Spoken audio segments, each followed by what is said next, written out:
Welcome to Biological Career. Today we are going to learn Chapter 1 from Unit 1 of Class 11 NCERT Biology. As you can see on the screen, this is the latest edition of NCERT Class 11 Biology book, which is available on NCERT website. You can download it from there, or either you can buy it from the market.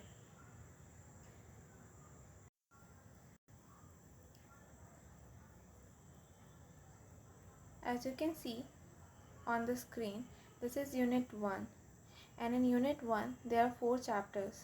Chapter 1, the living world. 2, biological classification. Chapter 3 is plant kingdom and 4 is animal kingdom.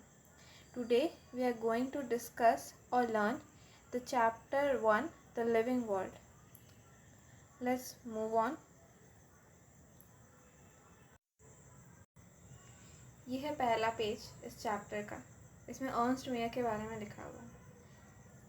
जो भी NEET के aspirants हैं, अगर उन्होंने पिछले साल का paper यानी कि 2025 का पेपर देखा हुआ है तो उन्हें पता होगा कि इसमें से भी क्वेश्चन आए थे इस बार. लोग इसको नेगलेक्ट करते हैं, पर नीट एनटीए ने बता दिया कि यहाँ से भी क्वेश्चन आ सकता है, तो इसको आप थोरली पढ़ लें. अब इसको मैं क्या पढ़ के बताऊँ, ये तो आप खुद ही पढ़ सकते हैं, लेकिन अगर चाहते हैं कि मैं इसे एक्सप्लेन करूँ तो प्लीज़ कमेंट डाउन करो.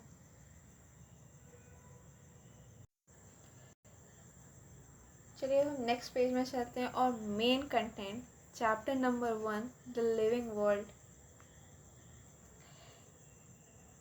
अगर आपने पुरानी एनसीईआरटी देखी होगी तो उसमें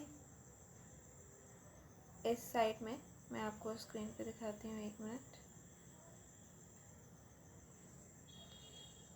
इस वाले पार्ट में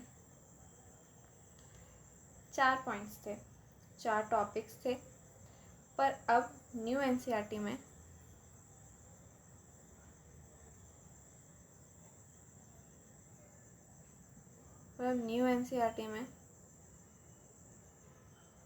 ये सिर्फ 2 ही रह गए. तो हमें क्या क्या पढ़ना है? Diversity in the living world and taxonomic category, जिसमें से टैक्सोनॉमिक कैटेगरी बोर्ड एस्पेक्ट्स और नीट के लिए भी इम्पॉर्टेंट है. इसमें से सबसे ज़्यादा क्वेश्चन आते हैं इस चैप्टर में से. जो पहला टॉपिक है इसमें से उतने क्वेश्चन नहीं आते, पर इसका मतलब ये नहीं कि हम इसे पढ़ेंगे नहीं.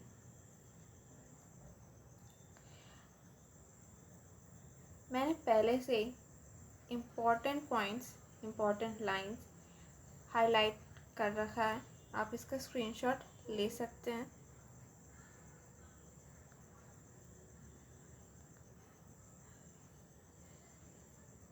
आई am not going to read the whole book, क्योंकि कभी भी कोई भी वीडियो देखने से पहले या स्कूल में अगर आपके टीचर्स भी पढ़ाते हैं तो आपको बुक एक बार खुद से पढ़ के जाना चाहिए, क्योंकि उससे चीज़ें बेहतर समझ में आती है.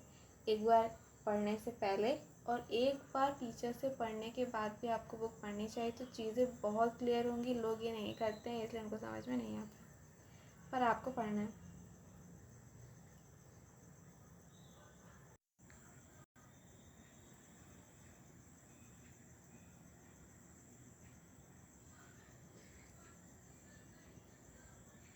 इस चैप्टर में हम ये पढ़ेंगे कि वर्ल्ड में जो लिविंग ऑर्गेनिजम्स हैं उनको हम कैसे कैटेगराइज करते हैं, किस बेसिस पे हमको लिविंग, नॉन लिविंग कहते हैं.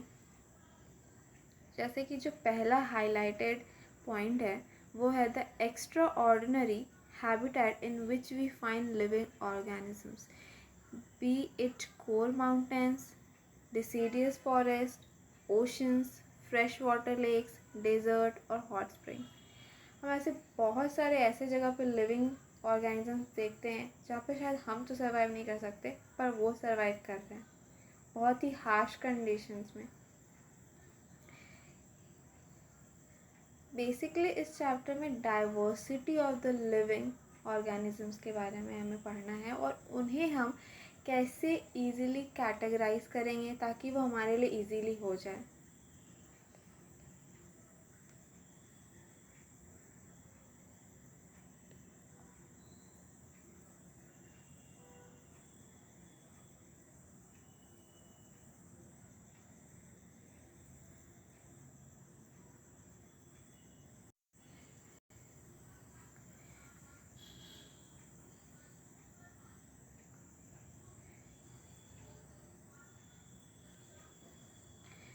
एज यू कैन सी यहाँ पे बायोडाइवर्सिटी का डेफिनेशन या फिर एक सिंपल तरीके में समझाया गया है कि व्हाट इज़ बायोडाइवर्सिटी।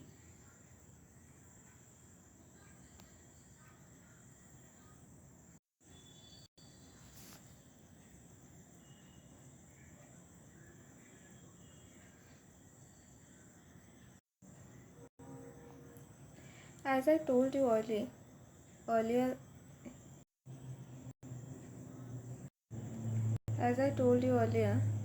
कि इस चैप्टर में हम ये पढ़ेंगे कि डाइवर्सिटी ऑफ लिविंग ऑर्गेनिजम्स को हम कैसे कैटेगराइज। इकोनॉमिक हायरार्की में ऊपर जाते जाते हैं वैसे वैसे ही हमारे सिमिलैरिटीज़ कम होते जाती हैं। वैसे ज़्यादा कुछ है नहीं बताने को इसमें। You can see on the screen, एक मिनट।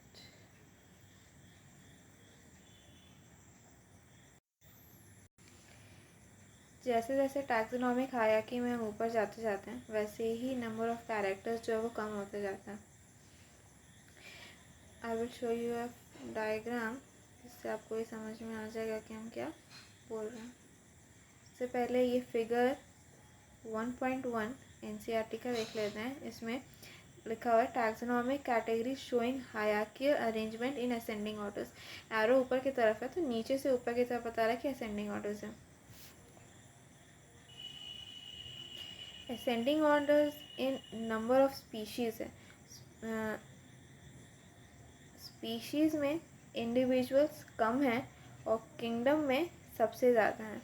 स्पीशीज़ में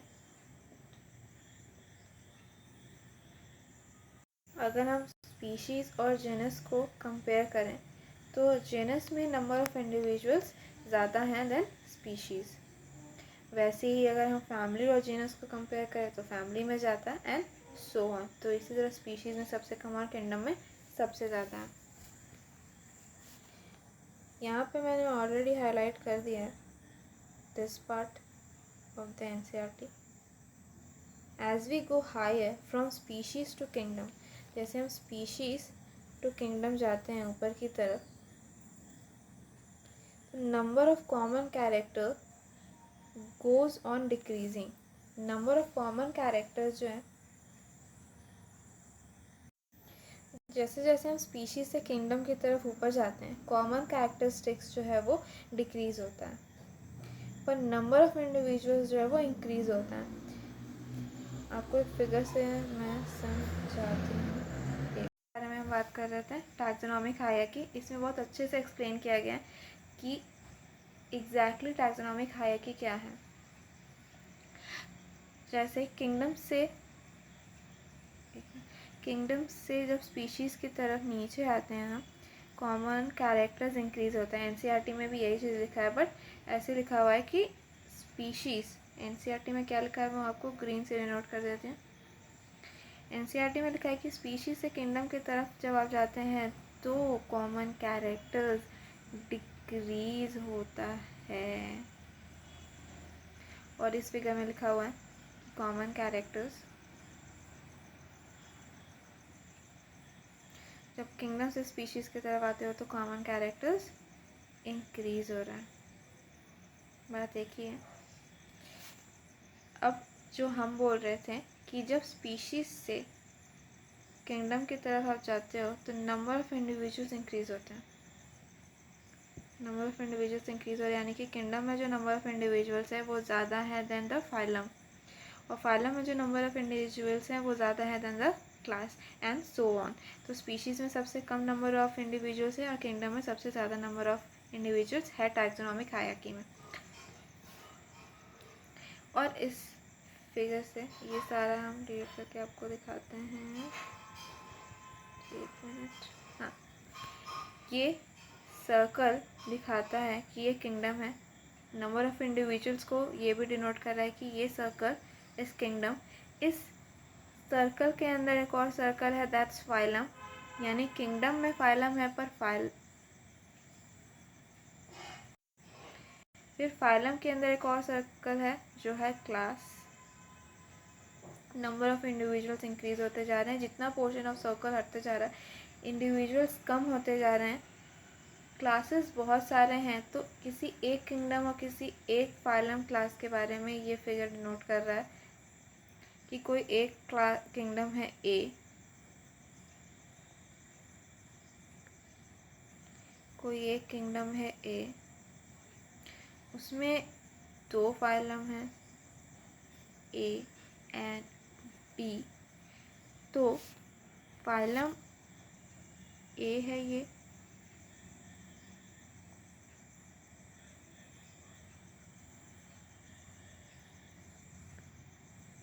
फाइलम ए है ये किंगडम ए है।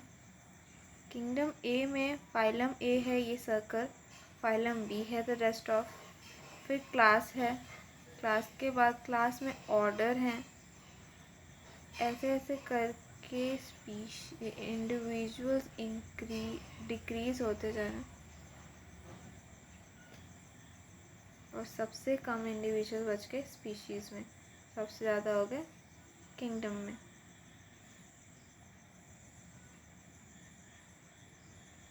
यही चीज़ एनसीईआरटी में लिखी हुई है, ये फिगर से एक्सप्लेन किया हुआ तो आपको ज़्यादा अच्छे से समझ में आ रहा होगा। ये सारा हम रिमूव कर देते हैं, आप लोग चाहे तो इसका स्क्रीनशॉट ले सकते हैं, नहीं तो हमारे इंस्टाग्राम चैनल पे, तो हमारे चैनल का इंस्टाग्राम अकाउंट है, उस पर भी ये फिगर हम अपलोड कर देंगे, आप वहाँ से भी जाकर ले सकते हैं। अभी मैंने आपको जैसे डायग्राम में समझाया, आपको क्लियर हो गया होगा कि व्हाट आई वांट टू से। तो यही इसमें सब कुछ लिखा हुआ है। जैसे कि अभी मैंने बताया कि स्पीशीज से किंगडम की तरफ जब आप जाते हैं तो कॉमन कैरेक्टरिस्टिक्स जो है वो डिक्रीज होता है। Lower the taxa more are the characteristics that the members within the taxon share. Higher the category, जैसे कैटेगरी जो हायर है, greater is the difficulty of determining the relationship to other taxa at the same level. Taxa मैंने आपको पहले बताया कि taxa क्या है, फाइलम है, तो 2, 3, 4 प्रकार के फाइलम है जो आपको नेक्स्ट चैप्टर में पता चलेंगे। अभी के लिए आप इतना जान लीजिए कि 2 फाइलास तो हैं ही, एनिमल और प्लांटेई। तो जैसे एनिमल और प्लांटेई में बहुत ज़्यादा डिफरेंस है, तो प्लांटेई और एनिमल में बहुत सारा डिफरेंस है, तो उन दोनों के कैरेक्टरिस्टिक्स तो बहुत अलग होंगे। तो वही इसमें बताने की कोशिश किया जा रहा है कि सेम लेवल पे यानी सेम कैटेगरी में 2 डिफरेंट टैक्सास में कैरेक्टरिस्टिक्स इतने ज़्यादा डिफरेंट है कि वो बता पाना मुश्किल होता है, डिफ़िकल्ट है कैरेक्टरिस्टिक्स को डिस्टिंग्विश करना। Kingdom, phylum, class, order, family, genus, species, these are categories. Phylum, animal, phylum Plantae are 2 taxa.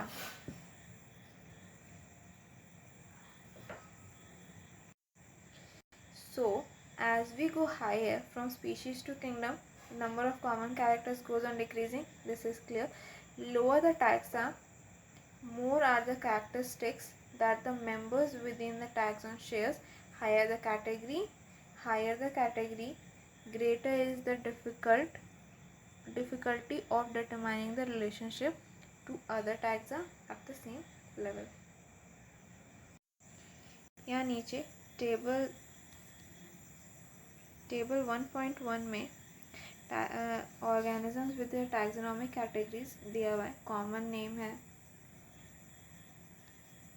Common name, this column, common name man, housefly, mango, wheat. This is biological name of these common names, and इसमें फिर differentiate किया हुआ है genus, family, order, class, phylum, phylum for animal and division for plant. ये आपको ज़रूर पढ़ना है, याद कर लेना है। यहाँ से क्वेश्चंस बहुत आते हैं, या तो वो बोर्ड हो या फिर नीट हो। This is very important part, अगर हम इसको हाईलाइट करते तो पूरा अजीब सा हो जाता, इसलिए this is important table to remember. This is important, this one is important, figure 1.1 is important, and this part is also important to remember. इसे तो याद करने के लिए सारे इम्पॉर्टेंट है, पर ये बहुत इम्पॉर्टेंट है, इसको बिल्कुल भी भूलना नहीं, क्योंकि आगे भी काम आएगा और इसके बिना फिर आगे समझ में भी नहीं आएगा. So thank you for watching. आज का वीडियो यहीं तक था. Like, share and subscribe my channel. Bye.